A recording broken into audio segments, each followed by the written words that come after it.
Do you know that you can still access your status even after 24 hours?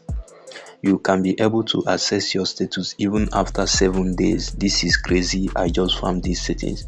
Now, I don't know if this works on other WhatsApp, but if you are using business WhatsApp business on Android phone, these settings will actually appear on your own, right? But I don't know for normal WhatsApp. So just go to your status, that is the status update, tap on it, and you can see this boost. Go to boost, tap on boost. Now you can see this status here is 0 view. That was on July 23rd. So this is when I actually turned my read receipt off.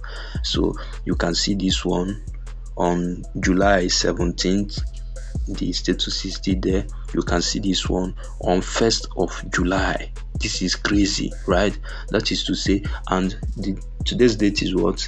This is July 30th. That is approximately 1 month, 30 days, guys. So check this out and tell me if you found it on your own.